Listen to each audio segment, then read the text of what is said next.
অজয় গ্রামে পৌঁছেছিল শীতের এক সন্ধ্যায়। পুরো গ্রামটা ঢেকেছিল কুয়াশার চাদরে। শহুরে ব্যস্ততা থেকে দূরে এই শান্ত গ্রামে কয়েকদিন কাটানোর জন্য সে ভাড়া নিয়েছিল গ্রামের শেষ প্রান্তের পুরনো এক বাড়ি। বাড়িটা ছিল অনেকটা ভাঙাচোরা। দেওয়ালে শ্যাওলার দাগ, জানালার কাঠের পাল্লাগুলো প্রায় খুলে পড়ার মতো। তবে গ্রামের নির্জনতা আর প্রকৃতির ডাকে সাড়া দিয়ে অজয় ঠিক করেছিল এখানে থাকতে। বাড়িতে ঢুকেই এক অদ্ভুত শীতল অনুভূতি হল। যদিও শীতকাল, তবুও বাড়ির ভেতরের ঠান্ডাটা যেন স্বাভাবিকের চেয়ে অনেক বেশি। রান্নাঘরের কোণে পুরনো কড়াই আর ভাঙা প্লেট পড়েছিল। অজয় সেগুলো সরিয়ে তার প্রয়োজনীয় জিনিসপত্র সাজিয়ে নিল।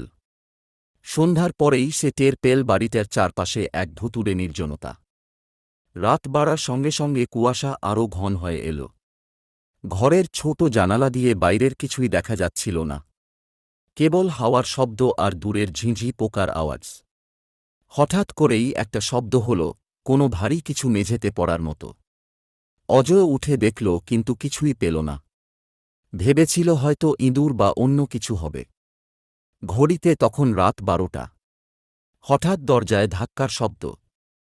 ভীষণ জোরে ধাক্কা, যেন কেউ বাইরে থেকে আসার চেষ্টা করছে। কিন্তু দরজা খুলতেই অজয় কিছুই দেখতে পেল না। বাইরে শুধুই কুয়াশা আর হাওয়া।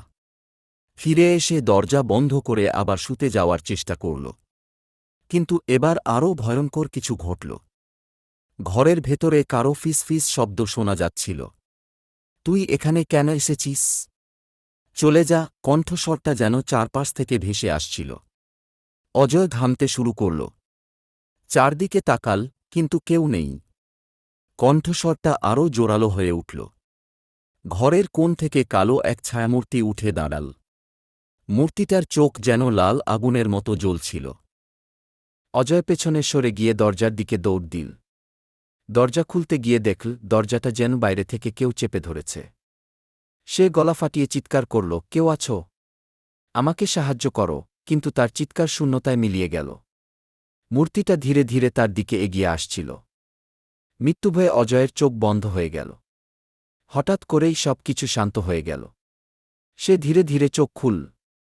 বাড়ির ভেতরে তখন আর কোনো অস্বাভাবিক কিছু ছিল না। ভোরের আলো ঘরটা স্বাভাবিক দেখাচ্ছিল। কিন্তু অজয় বুঝতে পেরেছিল এই বাড়িতে থাকার কোনো মানে হয় না। সে তৎক্ষণাৎ তার জিনিসপত্র নিয়ে গ্রাম ছেড়ে চলে গেল। গ্রামের মানুষদের জিজ্ঞাসা করতেই জানল বাড়িটা কয়েক দশক ধরে খালি পড়ে আছে। এর আগের মালিক রহস্যময়ভাবে নিখোঁজ হয়েছিল। কেউই সেখানে থাকতে সাহস পায় না। অজয় আজও সেই রাতের স্মৃতি ভুলতে পারেনি। তার মনে হয় কিছু জায়গা এমনও থাকে যেখানে মানুষের প্রবেশ নিষেধ। সেগুলো হয়তো অন্য কোনো দুনিয়ার অধিকার। Thank you for watching my video. Seeing for next video. Bye.